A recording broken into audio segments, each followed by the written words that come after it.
I knew something was wrong the moment she said, "Relax, it's just a business dinner." Her tone was too casual, too rehearsed. Emma always had this little twitch in her voice when she was lying. A slight pause before the word just. It used to mean nothing, but after 12 years of marriage I could read her the way I read our bank statements. Line by line, looking for inconsistencies. That night she stood by the mirror, fastening her silver earrings, the one she wore on our anniversary last year. The black dress she chose hugged her like she wanted to be noticed. "Who's the dinner with?" I asked, leaning against the doorway. She smiled faintly, eyes still on her reflection. "Just some clients. Mark from accounting, maybe Lisa. You know how it is." I nodded slowly, pretending to believe her. But I knew Mark from accounting was on paternity leave, and Lisa had quit 2 months ago.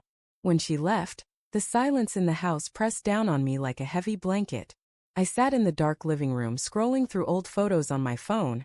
Us laughing on the beach, her head resting on my shoulder, the kind of pictures that used to mean something. Now, every smile looked like a lie I hadn't discovered yet. I told myself I was being paranoid. That maybe I'd just grown cynical after losing my job last year, after she became the main earner. But something inside me refused to quiet down, the same instinct that once told me she was the one. At 8:47 p.m. I texted, "Hope dinner's going well." She didn't reply. At 10:12 p.m. I called. No answer. At 11:03 p.m., she finally texted back, "Sorry, long meeting. Heading home soon, red heart." That heart emoji felt like a knife. By the time she came home, her perfume arrived before she did. A scent I didn't recognize. "Hey," she said, stepping inside, clutching her bag too tightly. "You're still up?" "Yeah," I replied evenly. "How was dinner?" "Exhausting. You know how clients can be." I studied her face. She wasn't meeting my eyes.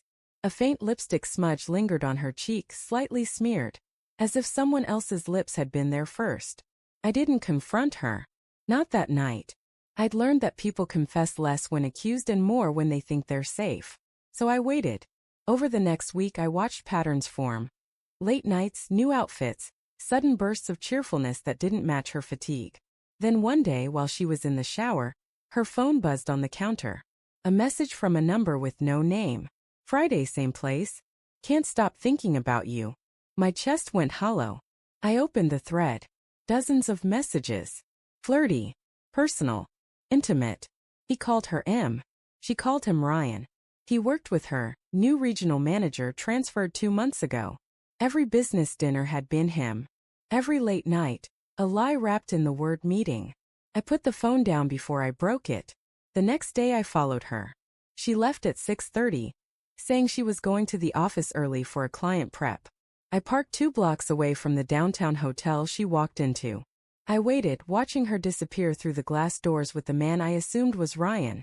Tall, neatly dressed, confident. They didn't look like coworkers. They looked like something else entirely, something secret and burning. My hands trembled on the steering wheel, a mix of fury and disbelief. But I didn't storm in. Not yet. Because revenge, I realized, wasn't about confrontation. It was about timing. That evening, I made a reservation at that same restaurant under her name, Emma Brooks. I called the manager, pretending to be her assistant, and requested a special business dinner set up for Ms. Brooks and Mr. Ryan. I asked for the most expensive bottle of wine and a private booth. Then I arranged for the bill, everything from the wine to the desserts, to be delivered not to her table, but to her office the next morning. A little thank you for the lovely evening. I wanted her lie to collapse on itself. Friday night arrived. She left again, this time in a blue dress I'd never seen before. I watched her from the window as she got into a cab, looking every bit the woman I used to know, but belonging to someone else now. I followed at a distance. When I entered the restaurant, I chose a seat at the far corner, hidden behind a column. From there I saw them. Emma and Ryan laughing, leaning close, hands brushing across the table. She looked happy. Too happy. Every laugh tore at me. Every glance they shared felt like an erasure of our years together. I remembered the nights she cried when I lost my job, the promises we'd made, the dreams we'd built. Now it all looked like a stage play, and I was the only fool who didn't know the ending. I stayed long enough to see her take his hand under the table. That was enough. I stood up quietly and left before she noticed me. The next morning I made breakfast like usual. Pancakes, coffee, her favorite mug. I wanted normalcy for one last day. She came downstairs humming, scrolling through her phone. "Morning," she said, kissing my cheek as if nothing had happened. I forced a smile. "Morning. How was the dinner?" "Good. Productive," she said, pouring herself coffee. "I think we're finally landing that client." "Oh, I'm sure you are," I murmured. At 9:15 her phone buzzed again. I pretended not to notice, but I saw her expression change, confusion then panic. "What's wrong?" I asked, feigning innocence. "It's nothing. Just a mistake, I think."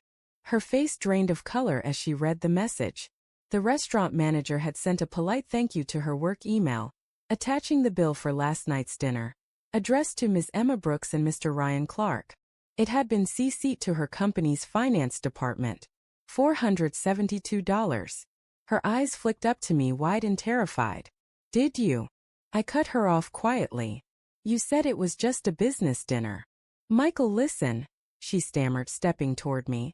"It wasn't what you think." "Then what was it?" I asked, my voice breaking. "Because from where I'm standing, it looks like I married a stranger." Tears welled in her eyes. "I made a mistake, okay? I was lonely, you've been so distant. Don't you dare blame me for your choices," I snapped. "You lied to me. For weeks." She reached out, but I stepped back.